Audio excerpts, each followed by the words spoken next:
안녕하세요. 저는 돈으로 사람을 차별하는 시댁과 겨우 연을 끊을 수 있었던 평범한 40대 여성입니다. 보통 부모라면 어떤 자식이든 사랑으로 보듬는 게 당연하지 않나요? 그런 의미에서 저희 남편은 부모의 눈밖에 난 자식이었어요. 보통 이렇게 이야기하면 자식이 뭔가 잘못한 게 있으니 부모 눈밖에 나지 않았냐 하고 짐작하는 사람들이 많더라고요. 하지만 남편은 그런 사람이 아니었어요. 그저 잘난 두 동생에 비교되며 부모 눈밖에 났을 뿐이죠.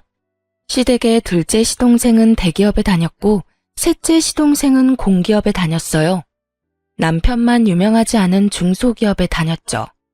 그 차이일 뿐이었는데 시댁 식구들은 남편을 형편없이 망한 사람처럼 취급했어요. 적어도 제가 보기에는 저희 남편만이 진심으로 가족에게 헌신을 다하는 사람이었어요. 남편은 항상 시부모가 필요한 일이 있을 때마다 연차를 내고 도움을 주러 왔었고 무슨 일이든 시부모의 일이라면 항상 해결해 주려 노력했어요. 다른 두 동생들이 바쁘다는 핑계로 아무것도 안 할 때도 말이죠. 장남이라서 그랬던 것만은 아니었더라고요. 원래 심성이 곱고 착한 사람이었죠. 어릴 때부터 참 잘했다는데 시부모는 그런 남편보다 공부 잘하고 좋은 직장에 간 두 동생들만 편애했다고 하더라고요. 결혼 전 인사차 시댁에 들렀을 때 그런 모습을 본 적 있었어요. 시댁 화장실에서 긴장되어 심호흡하는데 밖에서 대화하는 소리가 화장실 안까지 들리더라고요. 시모가 남편에게 대놓고 말했어요. 넌 정말 끝까지 날 실망시키는구나. 어디 가서 꼭 너 같은 애를 데려오고. 엄마는 너한테 기대도 안 했지만 어떻게 저런 애를. 됐어. 내가 너한테 무슨 이야기를 하겠니? 어머니, 그 사람 좋은 사람이에요. 마음씨도 곱고 강단도 있고 착하고요. 뭐가 마음에 안 드시는 건지 모르겠지만 여자친구 앞에서는 그런 말씀 마세요. 끝까지 저를 옹호해주는 남편을 보며 마음이 뿌듯해진 것도 잠시였죠. 시모는 그런 남편에게 도리어 짜증을 냈어요. 좋은 사람인지 나쁜 사람인지 내가 알게 뭐니? 좋은 직장에 취직을 못했으면 마누라라도 제대로 된 사람 만나야지. 홀아버지 밑에서 큰 외동딸이라니. 게다가 의사도 아니고 간호사? 네 동생들 보기 부끄럽지도 않니? 네 동생들 와이프는 다들 교사에 공무원에 날고 기는데. 너 내가 왜 이렇게 마음에 드는 구석이 하나도 없어? 결혼하고 싶으면 네 마음대로 해라. 너 좋다는데 내가 무슨 할 말이 있다고? 그래도 너 결혼할 때는 동생들처럼은 못해주는 거 이해해라. 동생들 다 1억씩 해갔다고 너까지 1억 가져가려고 하면 형평성에 어긋나지 않니? 네가 나한테 해준 게 뭐 있다고. 넌 5천만 원만 줄 테니 둘이서 알아서 맞춰서 가. 5천만 원 주는 것도 감지덕지인 건 알지? 시모의 말에 남편이 상처받을까 봐 저는 후다닥 화장실에서 나왔어요. 그리고 웃으며 아무것도 못 들은 것처럼 남편 옆에 앉았죠. 저기 이제 자리에서 일어나야 할 것 같아요. 오늘 야간 근무하는 직장 동료가 근무를 바꿔달라고 연락이 와서요. 죄송하지만 다음에 찾아뵙겠습니다. 그렇게 말하고 남편을 데리고 밖으로 나왔어요. 남편은 표정이 좋지 않았어요. 결혼 전부터 저를 탐탁치 않아 하는 시모 때문에요. 저는 간호사로 일하면서 진상 환자 많이 겪었던 경험이 있어서 이런 괴롭힘은 괴롭힘 축에도 들지 않았고 아무렇지 않게 행동할 자신도 있었어요. 그런데 남편 표정이 저보다 안 좋으니 마음이 너무 쓰이더라고요. 오빠, 나는 오빠가 제일 중요해. 가족들이 뭐라 하던 간에 우리만 잘 살면 되지. 그러니까 우리들만 생각하자. 그러면 어떤 것도 잘 이겨낼 수 있을 거야. 휩쓸리지 말고 비교하지도 말고. 알았지? 제 말에 남편은 그제야 살짝 웃더군요. 고마워. 네가 있어서 얼마나 내가 많은 위로를 받는지 모르지? 넌 가끔 진짜 대단해. 나보다 더 나이 많은 누나 같은 느낌이야. 그 예시는 좀 아닌데? 나 그 정도로 늙은 거 아니라고. 둘이서 그렇게 장난을 치며 마음을 다잡았어요. 결혼이라는 것이 가문 간의 결합이라 신중하게 생각해야 하는 것은 맞지만 정말 그 지랄 맞은 시댁 때문에 이 마음이 고운 남자를 버리기에는 너무 아까웠거든요. 그렇게 저와 남편은 결혼까지 하게 됐어요. 험난할 줄 알았던 결혼은 생각보다 무난히 흘러갔어요. 시댁에서는 그때 한 말처럼 남편에게 별말 안 했고 남편도 크게 시댁과 부딪히지도 않았죠. 그래서 저도 이 시댁 사람들도 우리를 있는 그대로 받아주려나 싶었는데 그게 아니었더라고요. 결혼 후에 남편이 받는 취급에 더 화가 났거든요. 시모는 무슨 일이 있으면 무조건 남편을 불렀어요. 정말로 아주 간단하고 손쉽게 본인들이 할 수 있는 일에도 남편을 수시로 불러댔어요. 병원을 같이 간다거나 물건을 살 때 차 운전을 시키거나 지인들 경조사에 갈 때도 운전을 시켰어요. 그리고 더 화가 나는 건 부르는 시간도 천차만별이었다는 거예요. 아침에도 오후에도 한밤중에도 문제가 생기면 바로 전화해서 남편을 무슨 콜택시 부르듯 불렀어요. 제일 어이없었던 건 시댁 화장실과 세면대가 막혔다고 우리 남편을 불렀을 때였죠. 남편은 아침에 출근 전에 시댁을 들렀다가 가야 했거든요. 제가 그 부분에 대해 남편에게 몇 번 말한 적이 있었어요. 여보, 아무리 생각해도 이건 좀 너무한 것 같아. 솔직히 무슨 일만 생기면 당신을 부르잖아. 자기 몸이 2개도 아니고. 매번 어떻게 그 요청을 다 들어줘? 힘들면 동생들한테도 좀 시켜. 동생들은 나보다 더 바쁠걸? 그리고 내가 부모님한테 미안해서 그래. 기대하신 만큼 부응하지 못한 게 여전히 마음에 남아있거든. 이렇게라도 부모님한테 도움이 되면 마음이 편하거든. 남편은 남편 나름대로 시부모의 행동 때문에 받은 상처를 어떻게든 해결해보려 노력하고 있더군요. 그걸 무턱대고 부정하며 잘못됐다고 말할 수는 없더라고요. 그런데 제가 결국 시댁에 직접 말을 하게 되는 일이 벌어졌어요. 결혼 후 몇 달 뒤에 시모에게 직접 저한테 전화가 왔어요. 주말에 일이 있으니 시댁에 들르라는 말이었어요. 남편과 함께 갔는데 시모가 그러더군요. 다음 주면 명절인데 집골이 말이 아니구나. 오늘은 집 대청소에 냉장고 청소를 좀 해야겠다. 그러면서 저와 남편에게 청소 도구를 쥐어주시더군요. 저는 당황했어요. 갑자기 불러서 청소라니. 제가 물었어요. 동서들은 언제 오나요? 오면 같이 시작하는 게 어떨까 싶은데. 저는 당연히 다른 동서들도 올 거라고 생각하고 물었거든요. 그런데 시모가 어이없는 말을 하더군요. 동서들이 여길 왜 오니? 너랑 아범 둘이서 다 해야지. 내가 솔직하게 말해서 이런 말까지는 안 하려고 했는데 너는 염치도 없니? 네 2 동서들이 시댁에 용돈을 얼마를 주는지 알기는 해? 너희보다 월등히 많이 줘. 냉정히 생각해봐라. 걔네한테 일을 시키는 게 맞는 거니? 너희한테 일을 시키는 게 맞는 거니? 너랑 2 동서를 똑같이 생각하는 게 어이가 없잖아. 돈도 많이 못 벌어다 주는 거면 몸으로라도 때워야지. 그 말에 진짜 머리를 한 대 맞은 것 같은 기분이었어요. 이 사람이 무슨 소리를 하나 싶었다니까요. 매달 받는 용돈 액수의 차이가 나기 때문에 우리한테만 일을 시킨다는 말에 더 어이가 없었어요. 용돈이고 뭐고 다 떠나서 며느리를 일 시켜 먹으려고 한다는 것 자체가 언제적 사고방식인지 모르겠더라고요. 사실 남편은 결혼 전부터 시모에게 매달 20만 원씩 용돈을 드리고 있었어요. 결혼 전 남편은 월세로 따로 자취를 하고 있었거든요. 월급이 세후 280 정도였는데 적금을 100만 원을 꼬박꼬박 넣었죠. 월세 60에 적금 100에 생활비 쓰고 나면 딱히 남는 게 없었지만 그 없는 살림에도 남편은 시모에게 꼬박꼬박 20만 원씩 드렸어요. 많이 못 드려 죄송하다는 말과 함께 말이죠. 솔직히 그거라도 주는 게 대단하다고 생각했어요. 월급도 300이 안 되는 데다가 월세까지 사는 사람에게 20만 원도 큰 돈이잖아요. 그런데 2 동생들은 매달 50만 원씩 용돈을 준다고 하더군요. 결혼을 하기 전에도 결혼을 하고 난 뒤에도 말이죠. 시모는 그 액수의 차이가 차별의 기준이 된다고 아주 대놓고 말을 하더군요. 어머님은 며느리와 아들들을 이렇게 차별하는 게 당연하다고 말씀하시는 거예요? 차별이라니, 그건 차별이 아니라 등가 교환인 거지. 누가 들으면 오해할 이야기를 어쩜 이렇게 태연스럽게 하는지. 예, 너희가 돈을 적게 내니까 일을 더 많이 하라는 건데 그걸 왜 그런 식으로 받아들이니? 시모가 저한테 엄청 화를 내더군요. 제가 급소를 찌른 모양이었어요. 그런 식으로 비춰지고 싶지는 않은 모양이었죠.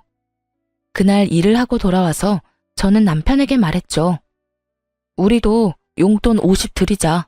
내가 30만 원 보탤게.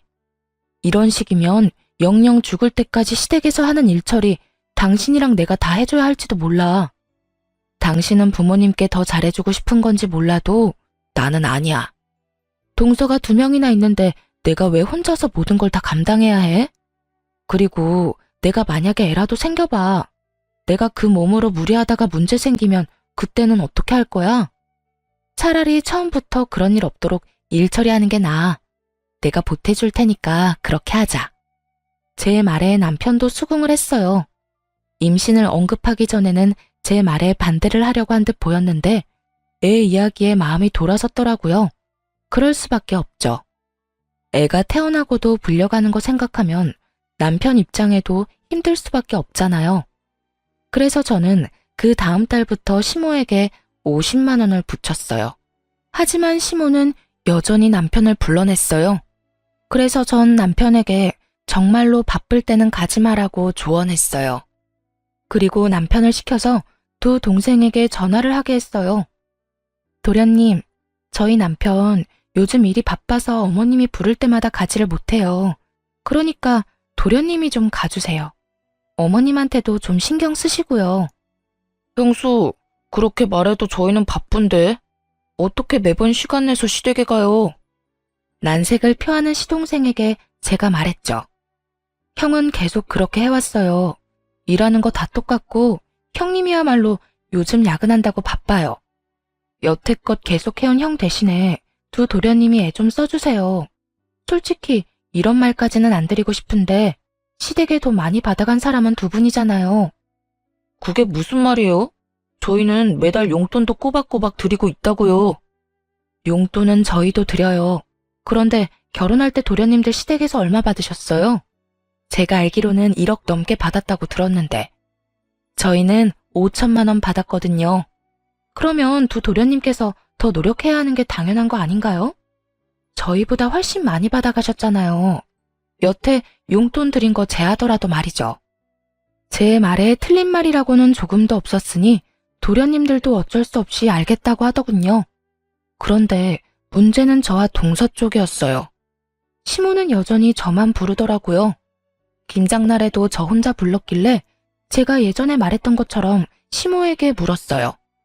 어머님, 동서들은 언제 오나요? 네 동서들은 안 온다.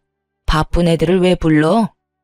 죄송한데 용돈을 세 아들이 똑같이 50만 원씩 주는데 왜 김장에는 저만 부르셨어요? 부르려면 다 똑같이 부르셨어야죠. 그게 무슨 소리냐? 네가 맏며느리니까 부른 거지. 어머님, 저번에 저희한테 용돈 다르게 준다고 용돈 많이 주는 사람은 일 못 시킨다고 얘기하셨잖아요. 저희 지금 동서들처럼 50만 원씩 꼬박꼬박 드리고 있어요. 그리고 솔직히 이런 말 하기도 좀 그렇지만 저희 결혼할 때 도련님들보다 더 많이 받은 거 없어요. 도리어 훨씬 적게 받았죠. 장남인데도 불구하고 말이죠. 솔직히 주는 것도 다행이라고 생각하고 여태껏 남편이 군말 없이 시댁 일 도와드렸던 것 같은데 저는 그게 평등하다고 생각 안 하거든요. 어머님이 저번에 용돈 때문에 차별하신다고 하셨고 이제는 똑같이 용돈을 받으시니까 세 사람 동등하게 번갈아 가면서 부르세요. 며칠 전에 저 불러서 운전시키셨잖아요. 그러니까 이번에는 다른 동서 부르세요. 그렇게 말하면서 저는 내려놓았던 핸드백을 다시 들었습니다. 그리고 현관문 쪽으로 걸어갔죠. 그러자 시모가 제게 큰 소리를 치더군요. 야, 넌 뭐가 그렇게 잘났어? 너 며느리야. 맏며느리답게 일하라면 해. 고작 용돈 똑같이 내는 것 때문에 지금 바쁜 애들을 부르라는 얘기니? 넌 정신이 있는 거야, 없는 거야? 말씀드리자면 바쁘기는 간호사가 제일 바빠요. 저는 주 6일 일하는 사람이라고요. 그분들은 주 5일 일하죠? 공휴일 다 쉬면서. 일주일에 이틀을 쉬는 사람이랑 일주일에 하루를 쉬는 사람 중에 누가 더 바쁘고 덜 바쁜지 계산이 안 되세요? 용돈 계산은 확실하게 하시면서 날짜 계산은 잘 안 되시나 봐요. 결국 제 말에 아무런 반박을 할 수 없었던 시모는 기가 차다는 표정으로 저를 바라보더군요. 근본도 없는 년이랑 결혼한다고 할 때부터 내가 알아봤어. 아무것도 없는 년 받아줬으면 군소리 말고 일이나 잘하면 될 것이지. 매번 사사건건 사람을 허파를 뒤집어 놓지. 내가 그 결혼 시키질 말았어야 했어. 할아버지 밑에서 뭘 배웠겠어? 이래서 엄마 없는 며느리 들이는 게 아니었는데. 제가 돌아가신 어머니한테 배운 건 없어도 사람 차별하면 안 된다는 것쯤은 잘 알아요. 그것도 돈 가지고 치사하게 말이죠. 그리고 어차피 생각도 없으시겠지만 김장 김치 하셔도 저희한테 연락하지 마세요. 일도 안 했는데 가져갈 만큼 염치 없는 사람 아닙니다. 뭐 남이 해놓은 것 넙죽넙죽 잘 받아가서 퍼먹는 뻔뻔한 인간들도 이 집에는 좀 많던데 저는 그런 뻔뻔한 사람들이랑은 좀 다르거든요. 그럼 김장 잘하세요. 그렇게 말하고 저는 집으로 돌아왔습니다. 그러게 왜 사람을 별것도 아닌 걸로 차별을 하는지 다른 사람 못 살게 굴 때는 본인도 당할 거라는 생각을 해야죠. 그 뒤로 시모는 저한테는 연락을 안 하더군요. 대신 남편을 좀 더 많이 부르게 됐죠. 하지만 남편도 결국 시모의 요구를 적당히 거절하자 비로소 평범한 생활을 할 수 있게 됐어요. 매번 별거 아닌 일로 불려가는 생활에서 해방된 거죠. 남편과 저는 겨우 여유로운 생활을 즐길 수 있었습니다. 하지만 그것도 아주 잠깐뿐이었어요. 남편 회사에 문제가 발생하게 됐거든요. 남편은 중소기업에서 일하는데 본래 남편 성격 자체가 회사원 기질은 아니었어요. 그런 남편에게는 특기가 하나 있었는데요. 그게 바로 요리였습니다. 요리는 정말 모르는 제가 맛봐도 남편의 음식은 무척 맛이 있었거든요. 그 음식 솜씨에 반해서 결혼하게 된 것도 있으니까요. 남편 회사에는 재정 악화로 인원 감축이 시작됐고 남편은 퇴사를 해야 할 것 같다고 저에게 상의를 하더군요. 가게를 차리려는 생각이었어요. 사실 멀쩡한 직장 놔두고 나오는 거면 화를 냈을 거예요. 하지만 이미 재정 악화로 인한 감축이 이뤄지고 있는 회사였어요. 언제 망할지 모른다는 거죠. 물론 지금 당장 망할 리는 없겠지만 미래가 없다는 건 누가 봐도 뻔한 일이었어요. 그리고 저는 남편의 음식 솜씨와 장사 수완을 믿기로 했어요. 사실 저도 간호사로 일하며 돈을 벌고 있으니 괜찮을 거라고 생각한 것도 있었어요. 남편이라면 잘할 수 있을 것 같다는 생각으로 남편이 하겠다는 양식 음식점을 저도 응원하게 됐죠. 그런데 남편이 가게를 창업하려고 하는데 돈이 조금 빠듯했어요. 그래도 조금만 아끼고 제가 조금만 더 일하면 충분히 충당할 수 있는 금액이긴 했어요. 그런데 문제는 그 뒤에 생겼어요. 제가 덜컥 임신을 하게 된 거였죠. 아이가 생기지 않도록 노력했지만 결국에는 제 맘대로 되는 게 아니었더라고요. 그렇게 애가 생기니 저도 슬슬 걱정이 되더군요. 애한테 드는 돈이 생각보다 많을 것 같아 수중에 있는 돈을 다 끌어다가 남편 가게에 모두 털어놓을 수는 없었어요. 그래서 모자란 돈은 대출을 할까 생각 중이었거든요. 일단 저희 집을 담보로 대출을 하고 차가 2대 있으니 제 명의의 차는 팔아야 할까 생각했죠. 그렇게 가게 창업 비용 때문에 걱정을 하고 있었는데 그때 시모가 남편에게 그 이야기를 들었는지 잠깐 시댁으로 오라고 하더군요.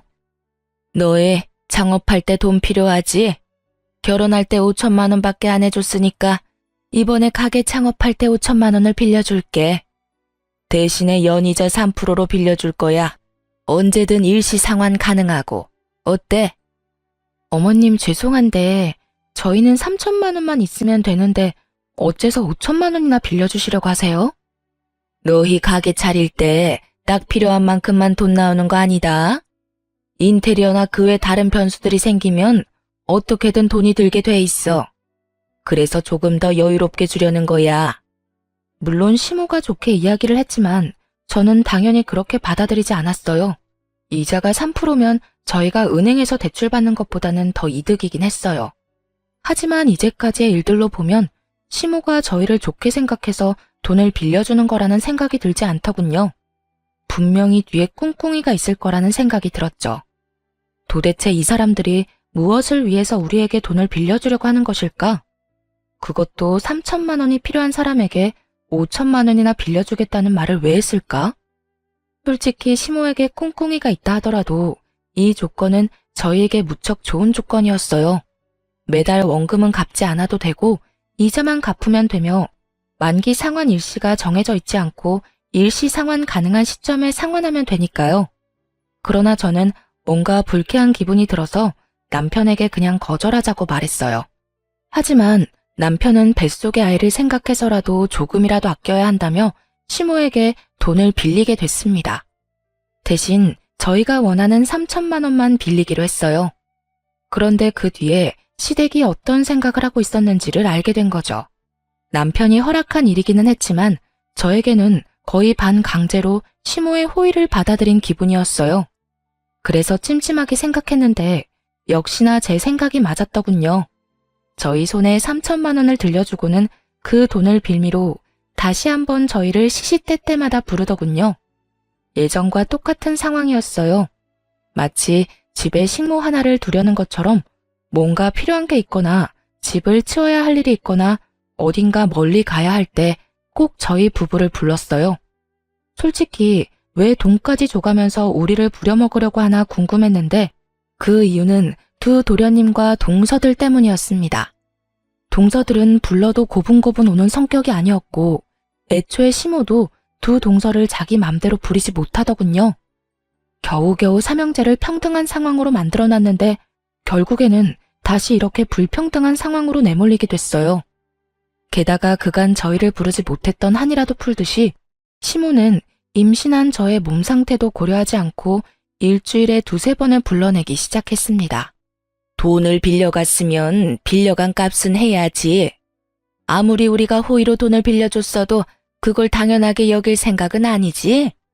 그리고 애도 움직여야 건강한 법이야. 집에서 쉴 생각하지 말고.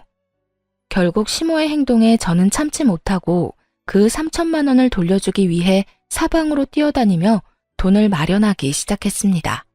그리고 그때 친정아버지가 저를 불렀죠. 딸, 요새 돈 많이 필요해? 여기저기 전화 돌리는 것 같은데 아버지가 좀 도와줄까? 마침 친정아버지는 재개발 보상금을 받아 이사를 가려던 중이었거든요. 제가 직접 아버지께 연락은 안 드렸지만 친척한테 전해들었나 보더라고요. 남편과 상의해서 친정아버지에게 감사히 돈을 빌리기로 결정하고 다시 전화를 드렸어요. 아빠, 너무 고마워. 이렇게까지 도와줘서. 사실 시댁에서 스트레스만 안 줬으면 아빠한테 신세질 일도 없을 텐데. 나랑 남편이랑 돈 많이 벌면 아빠한테 꼭 갚아줄게. 이자 두둑하게 쳐서 갚아줄 테니까 걱정하지 마. 안 갚아줘도 돼. 아빠가 너 결혼할 때 도와주지 못한 거 지금 해준다고 생각하니까 마음이 편해. 그리고 너 힘들 때 도움이 돼서 얼마나 좋은지 알아? 여태껏 너한테 도움 한 번 못 돼서 마음에 짐이 무거웠거든. 그러니까 딸, 갚을 생각하지 마. 저는 그런 아버지를 끌어안아주고 다독여줬습니다. 정말 너무 감사한 일이었어요.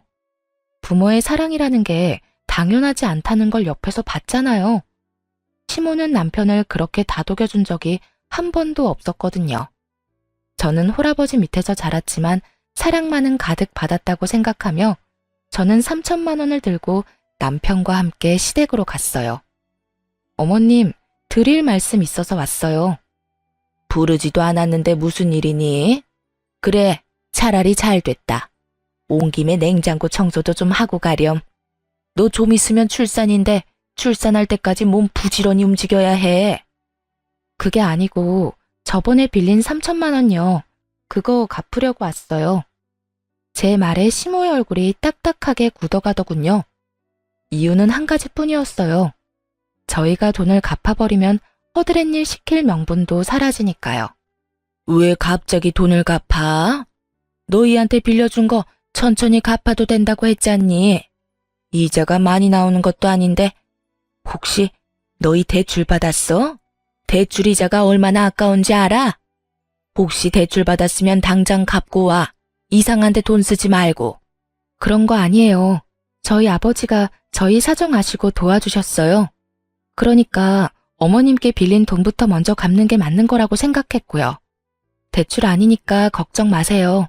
그리고 이거 돌려드릴 테니까 앞으로는 저희만 부르지 마시고 서방님네도 부르세요. 그리고 일손이 필요하신 거면 일하는 사람을 부르시고요. 집안일 하실 분이 필요하면 도우미 여사님을 부르시면 좋을 것 같아요. 아니, 돈 빌려줘 놓고 이렇게 또 사람을 부려먹으려는 건 좀 아니지 않나요? 너 지금 내가 너희 부려먹으려고 돈 빌려줬다고 생각하니? 네, 그런 의도라고 생각하고 있어요. 어머님 행동이 그렇잖아요. 돈 빌려주시고 나서는 일주일에 2-3번을 부르시는데 그런 생각이 안 드는 게 더 이상하죠. 너 지금 말 다 했니? 나도 너희 같은 자식이면 며느리 필요 없어. 되먹지도 못한 것들 받아주려고 했더니 도리어 사람을 좀생이 같은 인간으로 만들어? 나가. 우리 집에서 당장 나가고 연락하지 마. 너희 같은 애들 우리도 필요 없어. 어디 고마운 줄도 모르고 사람을 나쁜 사람으로 만들어? 너 그렇게 생각하는 거 자격지심이야. 열등감이라고. 앞으로 얼굴 비치지 마라. 돈을 갚는데도 이렇게 화내는 걸 보니 속이 훤히 보이는 것 같아 웃기더군요. 옆에 있던 남편도 어이없는 얼굴로 말했죠. 어머니, 저희가 어머니한테 빌린 돈을 갚는데 왜 이런 말을 들어야 하는지 모르겠어요. 저희가 뭘 잘못했는데 이렇게 나가라고 소리치고 화내시는 건가요? 돈을 갚은 게 싫으신 거예요? 아니면 동생들 대신 우리를 못 부르는 게 싫으신 거예요? 저도 이제 지치네요. 어머니 원하시는 대로 해드릴게요. 여보, 가자. 남편이 그렇게 말하고 저를 끌었습니다. 그렇게 시댁과 인연은 정말로 뚝 끊기게 됐어요. 솔직한 말로 저희는 아쉬울 것 없었어요. 남편도 그쯤 되니 시댁 행동에 진저리를 치더군요. 노력해도 언제나 사랑받는 건 두 시동생들 뿐. 그런 남편에게 저와 친정아버지는 남편의 인정 욕구를 채워주려 노력했어요. 그래서 그런지 남편은 친정에 더 마음을 쓰더라고요. 그러면서 우리끼리 잘 살아보자고 말했죠. 우여곡절 끝에 남편은 음식점을 개업했어요. 다행히 남편의 음식 솜씨가 좋았던 모양인지 가게는 잘 되기 시작했고 1년이 넘어갈 때에는 매출이 엄청 올라 남편 월급의 2배만큼 벌 수 있게 됐어요. 친정아버지는 바쁠 때마다 나와서 홀도 봐주시고 도움을 많이 줬어요. 회사원으로 일할 때마다 더 벌게 되니 저희 주머니 사정도 굉장히 나아졌어요. 그렇게 시댁과 연 끊은 지도 3년이 지나가고 있었어요. 아이는 어느새 3살이 다 되어가고 있었죠. 그렇게 행복할 줄 알았는데 친정아버지 몸이 많이 안 좋아졌어요. 병원에 가보니 위암에 걸렸다고 하더군요. 암 걸리는 사람이 많아졌다고는 들었지만 그게 저희한테 닥쳐올 줄은 그 누구도 상상 못했었어요. 남편은 망설임 없이 저한테 그러더군요. 같이 병간호하면서 치료하면 이겨낼 수 있을 거라고요. 제가 슬픔에 빠져 눈물만 흘리는 동안 남편은 전문 병원부터 시작해서 위암 환자에게 필요한 것들, 하면 안 되는 것들, 그런 정보들을 꼼꼼히 조사하기 시작했어요. 정말 의지가 되는 사람이었습니다. 그래서인지 저희 아버지도 항상 고마워하며 남편에게 미안함을 전했어요. 자네한테는 언제나 미안하네. 내가 몸도 성취하는데 매번 자네한테 신세를 지니 도움이 되어야 할 터인데 도움을 받게 되니 말이야. 해준 것도 없는데 시간 내서 이렇게 와주는 것도 참말로 미안하네. 그리고 미안함보다 고마움이 더 크고 말이지. 자네가 해준 것들은 내가 꼭 잊지 않겠네. 친정아버지는 그렇게 말하며 남편에게 매우 고마워했어요. 남편은 뿌듯해하기도 하고 칭찬을 받으니 더 열심히 하고 싶기도 했나 봐요. 저희가 의지를 다잡고 있는 동안 시모에게서 연락이 왔어요. 잠깐 만나자고 하더군요. 그것도 남편과 함께 말이죠. 남편은 가게 문을 닫고 나올 수가 없어서 시모를 가게로 불렀어요. 오픈 시간 전에 말이죠. 시모는 작은 규모의 저희 가게를 보더니 코웃음을 치고는 용건만 빠르게 말하더군요. 너희 아버지 병원 데려갔더니 간암 3기란다. 이식 말고 답은 없다는데 내일 땡땡 병원 가서 이름 말하고 간이식 검사하고 와. 정말 3년 만에 뜬금없이 찾아와서 할 말은 아니었어요. 그리고 저만 그렇게 느낀 건 아니었죠. 언제는 필요 없다고 나가라고 해놓고 3년 만에 연락 와선 간이식 검사를 하라고요? 그보다 먼저 할 이야기가 있지 않으세요? 넌 도대체 무슨 말이 듣고 싶은 거니? 내가 화내서 너희를 쫓아냈다고 해서 네 아빠가 바뀌는 건 아니잖아.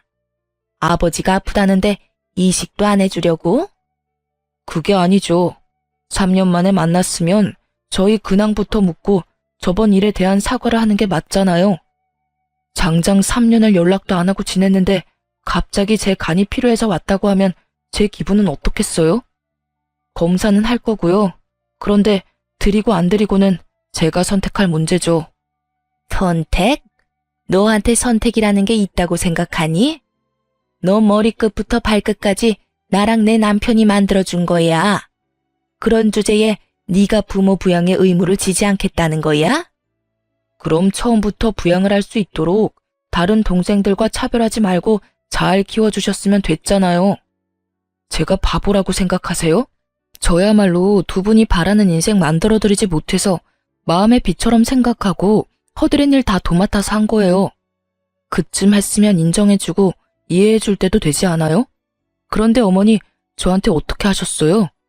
차라리 저한테만 그랬다면 저도 군말 안 할 생각이었어요. 그런데 제 와이프까지 끌어들여서 이 일 시키는 건 아니잖아요. 재수 씨들은 손가락에 물 하나 안 묻히면서 왜 저희 아내한테만 그런 일을 시키셨어요? 너 지금 네 와이프 편드느라 부모한테 대드는 거니? 그럼 네가 잘 좀 하지 그랬어? 아직까지 제 탓이에요? 알았어요. 더 이상 할 말 없으니까 나가세요. 어머니 진심은 잘 알았어요. 뻔히 눈앞에 보이는 손녀딸에게 눈길 한번 안 주는 거 보니 저를 자식이 아니라고 생각하는 건 명백해 보이니까요. 저는 어머니 소유물이 아니고 간이식은 어느 누구도 강요할 수 없는 부분이에요. 제가 연락할 때까지 연락하지 마세요. 결국 시모는 남편에 의해 가게 밖으로 쫓겨나갔어요. 그러나 남편은 결국 간이식 검사를 하러 갔어요. 부모 자식이고 시부는 시모만큼 남편을 못 살게 군 것도 아니었으니까요. 만약 시모가 간에 문제가 생겼다면 저는 결사반대했을 거예요. 그렇지만 시부고 남편 마음이 그러하니 존중해주기로 했죠.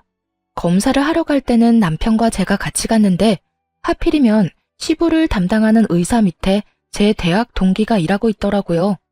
반가워서 얼굴 보고 몇 마디 나누다 이식센터에 내려가 접수를 했어요. 그렇게 일주일 뒤 검사 결과를 들으러 다시 방문했는데요. 그날 남편 검사 결과가 나온다는 말에 시모까지 달려왔더라고요.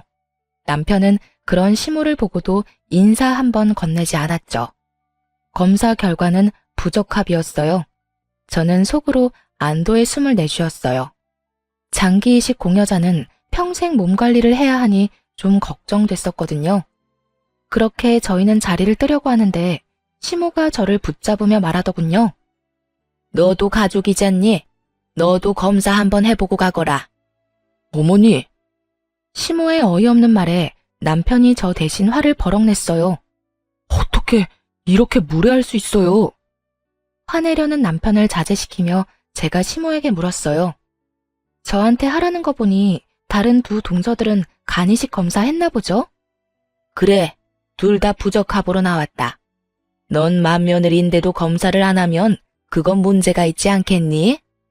죄송한데 어머님, 적합자는 이미 나온 걸로 아는데요. 제가 진행 상황 차트를 전부 봤거든요. 적합한 가족이 이미 나왔는데도 저희한테 검사 요구하는 거 혹시 아버님도 알고 계시는 상황인 건가요? 제 말에 시모가 입을 꽉 닫아버리더군요. 묵비권 행사, 침묵이 진실이라는 말이 있죠. 사실 이걸 물어볼 필요도 없었어요. 왜냐면 이미 알고 있었거든요. 그 동기가 알려줬으니까요. 시모가 보호자 신분으로 결과를 전부 듣고 갔다고 하더라고요. 어머니, 어떻게 이러실 수 있어요? 적합자가 있는데 왜 검사해보라고 한 거예요? 그걸 언제까지 속일 생각이셨어요? 넌 동생 앞길 막고 싶니? 공여자도 힘든 수술이라지 않니? 너야 별 볼 일 없는 직장에 이를 것도 없지만 둘째랑 셋째는 너랑 달라. 걔네들이 얼마나 큰 일을 하고 있는데. 시모의 어이없는 말에 남편이 시모에게 소리를 지르며 난리를 치는데 저는 조용히 그 옆에서 폰을 들었어요. 그리고 시부에게 전화를 걸었죠. 네, 오랜만에 연락드려요. 죄송해요. 그런데 제가 드릴 말씀이 있어서요. 혹시 둘째 도련님이 간이식 적합자인 거 알고 계셨어요? 어머님이 아버님을 속이신 것 같아요. 둘째 도련님 앞날을 생각해서 그러신 것 같은데 아직까지 그렇게 힘드신 게 아니라 다행인 것 같네요. 제 말에 대답도 않고 전화가 뚝 끊기더군요. 그러더니 시모 전화가 시끄럽게 울리기 시작했어요. 시부 전화였죠. 전화를 받은 시모 얼굴이 확 구겨지더군요. 시부에게 한 소리 들은 것이 분명해 보였어요. 폰 너머까지 들리는 시부의 목소리에는 노성이 가득 차 있었죠. 그런 시모를 놔두고 저희는 집으로 돌아왔어요. 시모는 돌아가는 저희를 잡으려고 했지만 시부의 분노를 고스란히 몸으로 막아내는 중이라 그럴 수도 없었어요. 그리고 그 다음 날부터 시모는 시도 때도 없이 저한테 전화를 해서 쪼아대기 시작했어요. 너희들 때문이야. 너희가 그 이야기를 남편한테 풀어버리는 통에 남편이 내 명의 카드까지 정지했잖아. 너희가 책임져. 어머님이랑 둘째 도련님이 거짓말해서 생긴 일을 왜 저희가 책임져야 하는데요? 그리고 무슨 책임을 어떻게 지라는 말이에요? 너희 이 집 살 때 5천만 원 해준 거 내놔. 그거라도 있어야 내가 생활을 하지. 늙어서 골골대는 인간 병수발도 들어야 하는데 돈도 없으면 어떻게 생활을 하니? 매달 100만 원씩 꼬박꼬박 받는다는 걸 제가 아는데도 돈 없는 것처럼 말하는 걸 보니 참 어이가 없었죠. 그리고 그 5천만 원을 걸고 넘어질 줄은 생각도 못했거든요. 그래도 그 집구석에서 나온 돈 차라리 이참에 다 갚아버릴까 했죠.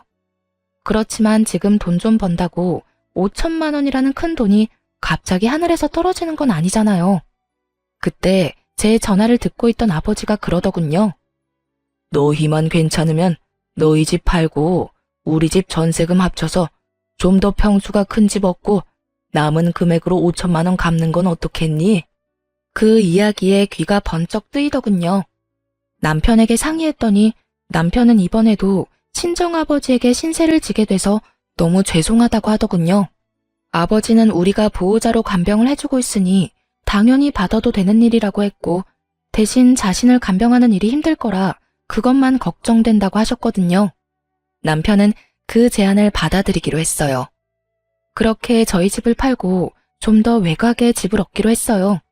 평수는 크지만 예전 집 금액에 조금 더 보태서 들어갈 수 있었죠. 부랴부랴 해결하느라 시간이 좀 걸리기는 했지만 저희는 시모에게 줄 돈을 마련할 수 있게 됐어요. 운 좋게 2달 만에 모두 다 팔리고 새로운 곳에 이사까지 들어갈 수 있었어요. 그리고 나서 돈 5천만 원을 보냈어요. 그리고 시모에게 전화했죠.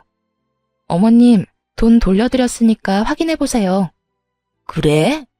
2달이나 걸렸지만 그래도 갚은 건 다행이네. 그렇게 말하고 전화를 끊은 시모에게 다시 전화가 왔어요. 야, 너 돈 갚는다고 해놓고 이게 무슨 짓이야? 돈이 안 들어왔잖아. 저 돈 돌려드렸어요. 아버님 계좌로요. 저희 이 돈 받을 때 아버님 계좌에서 받은 거 알고 계시죠? 이런 돈 문제는 정확히 하는 게 좋거든요. 혹시라도 제가 돈을 어머니 계좌로 드렸다가 나중에 아버님이 돈 갚으라고 하면 큰일이잖아요. 빌려준 사람한테 돈을 갚는 건 당연한 거죠. 저는 일부러 시부에게 돈을 보냈거든요. 시부 주머니에 돈 들어가면 시모에게 돈 줄 일이 없을 테니까요. 너 바보야? 그걸 네 시아버지에게 주면 어떡해? 지금 우리 둘이 싸워서 내가 돈 한 푼 못 받고 있는데 설마 너 일부러 그런 거니? 아까도 말했지만 돈 관계 확실하게 하려고 아버님한테 드린 거니까 저한테 뭐라고 하지 마시고 아버님한테 싹싹 빌어보세요. 그러면 아버님도 마음 바뀌겠죠. 저는 건조하게 말하고 전화를 끊었어요. 시모가 뭐라 소리치는데 들을 필요는 없었거든요. 그렇게 저희는 시댁과의 모든 돈 관계를 청산했고 드디어 인연 끊고 살 수 있게 됐어요. 더 이상 저희한테 뭔가를 요구할 수는 없으니까요. 그렇게 남은 돈으로는 남편 가게를 리모델링해서 좀 더 확장하고 더 화사하게 꾸몄어요. 그게 잘 맞았는지 입소문 타며 가게도 더 잘 되게 됐어요. 그리고 얼마 뒤 시부가 간이식을 받았다는 이야기를 막내 시동생에게 전해 들었어요. 그리고 그로부터 또 몇 달 뒤에 시동생이 화가 많이 난 채로 저희 남편을 찾아왔더라고요. 형, 이게 말이나 되는 일이야? 아버지가 5천만 원 들이밀면서 둘째 형한테 간이식하라고 난리도 아니었어. 아니, 적합자가 둘째 형이니까 당연히 이식해줘야 하는 건데 그걸 속이고 안 해주려 했던 형한테 5천만 원을 주고 이식해달라는 이 상황이 맞기는 한 거야? 내가 적합자였으면 나는 그냥 줬어. 돈을 받고 간을 주다니 둘째 형도 너무 뻔뻔한 거 아니야? 그것 때문에 5천만 원을 날리다니 아버지는 생각이 있는 거야 없는 거야? 수술만 잘 됐으면 됐지 뭐. 아버지도 수술하고 괜찮으시지? 괜찮기는 수술하고 고작 3달 지났을 뿐인데 이 영감이 정신 못 차리고 벌써 술 마시고 담배 피고 난리도 아니야. 이제는 가족 중에 적합한 사람도 없는데 이럴 거면 그 간은 왜 가져갔대? 어차피 얼마 못 쓰고 또 버릴 거면 둘째 형만 불쌍하게 됐지 뭐. 간 주고 돈은 받았는데 몸이 안 좋아졌대. 형 사업하잖아. 이래저래 과로할 일도 많고 술 마실 일도 있는데 아무리 조심해도 몸이 나빠지더라고. 간 이식해준 사람도 받은 사람도 다 나빠졌네. 그래도 아직 괜찮은 것 같은데? 두 사람 다 입원은 안 해도 되는 건가? 나도 몰라. 나 둘째 형 5천만 원 받았다는 거 얼마 전에 알고 그 집이랑 인연 끊었어. 왜 돈을 둘째 형한테만 줘? 완전히 기분 상하잖아. 아니, 간 이식을 해줬다고 돈을 왜 줘? 그리고 그거 준다고 넙죽 받아쳐먹은 둘째 형한테도 화나고. 결국 시부가 그 5천만 원을 둘째 시동생에게만 줬다는 게 화가 난다는 막내의 투정이었던 거죠. 하긴 돈만큼 사람 기분 상하게 하는 게 없죠. 돈으로 차별하는 집안에서 커서 그런지 돈에 관한 건 아주 예민하게 받아들였더라고요. 그리고 엄마도 좀 너무한 거 아니야? 우리한테 매달 돈 받아가면서 집 살 때 1억 넘게 해줬으니까 책임지라며 우리더러 합가하자고 하잖아. 돈 더 받아간 둘째 형한테 말하라니까 형은 간이식을 해줘서 안 된대. 그러면서 우리 집에 와서 돈을 얼마나 펑펑 쓰는지. 말도 못하게 낭비가 심해서 엄마도 내쫓아버렸어. 와이프가 엄청 싫어했거든. 돈은 있는 대로 갖다 쓰면서 무슨 잔소리는 그렇게 많은지 화가 안 날 수가 없더라고. 막내 도련님 이야기를 들어보니 시모도 여전하더라고요. 그렇게 울분을 토하고 간 막내 도련님 이후에 둘째 시동생도 저희 집에 찾아왔어요. 아주 얼굴이 반쪽이 되었더군요. 형, 부탁이 있어서 찾아왔어. 무슨 부탁? 아버지, 좀 형이 모시면 안 돼? 형이 장남이잖아. 나는 간이식까지 했고 막내는 어머니 모시고 있어. 그러니까 형이 아버지 모셔야지.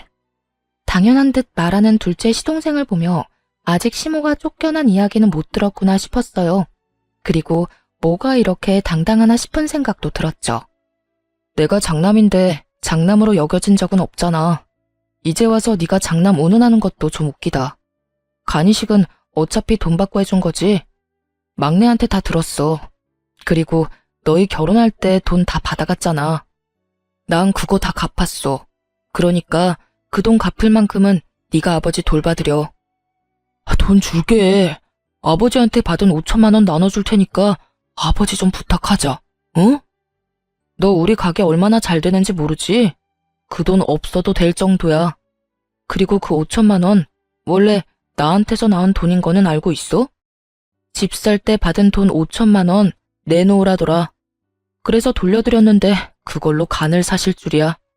어쨌든 우리는 돈 없어도 되니까 너희 일은 너희가 알아서 해. 형, 1억이야? 형도 가족이잖아. 어느 가족이 돈으로 형제를 차별해? 그리고 3년 동안 연락 없어도 너희 잘 살았잖아. 아버지 몸 좀 안 좋다고 연락 와서 이제 와서 가족 행세하면 누가 좋다고 그럴까? 그러니까 여태 해왔던 것처럼 알아서들 해. 우리한테 신경 끄고. 그리고 나는 처가 식구들 챙기는 것만으로도 바빠. 여태껏 장인어른한테 도움받은 게 얼마나 많은데 그래서 병수발 드는 것도 당연한 일이고. 뭐? 지금 친아버지 놔두고 남의 아버지를 챙기겠다는 거야? 당연하지. 그 친아버지 친어머니가 나한테 한 짓을 생각하면 항상 도움만 주려는 처가의 눈길이 가는 건 당연하지 않냐? 있는 것도 다 빼앗아가고 종처럼 부려먹으려는 부모랑 있는 거 다 내어주고 고맙다며 항상 챙겨주는 장인어른이랑 비교가 안 되려야 안 될 수가 없잖아. 앞으로 이런 일로 나 찾아오지 마. 그렇게 남편은 둘째 시동생도 내보냈어요. 나중에 이야기 들어보니 간이 다시 망가진 시부는 돌봐줄 사람 없이 요양병원에 들어갔고 간이식은 꿈도 못 꾸고 있다고 하더군요. 게다가 시부가 돈을 꽉 쥐고 있는 통에 돈 한 푼 제대로 못 쓰는 시모도 막내 아들에게 버림받고 단칸방 하나 얻어서 수발들며 힘들게 살고 있다고 하더라고요. 자식을 도구로 쓰려다가 스스로 도구가 되어버린 시모를 보면서 조금이라도 장남에게 잘했으면 이런 비참한 노년을 맞이하지는 않았을 거라는 생각이 들었어요. 저희 아버지는 위암 진단 후 저희 부부의 지극한 병간호에 이제 완치 판정, 즉 치료 후 5년까지 딱 1년을 앞두고 있거든요. 남편이 처갓집에 마음을 붙여줘서 참 다행이라는 생각을 해요. 그리고 이런 복덩이 같은 남편을 제 손으로 내친 시댁도 자기 손으로 복을 내보낸 걸 알려나 모르겠네요. 지금까지 저의 긴 시댁 이야기 들어주셔서 감사합니다. 좋은 하루 되세요.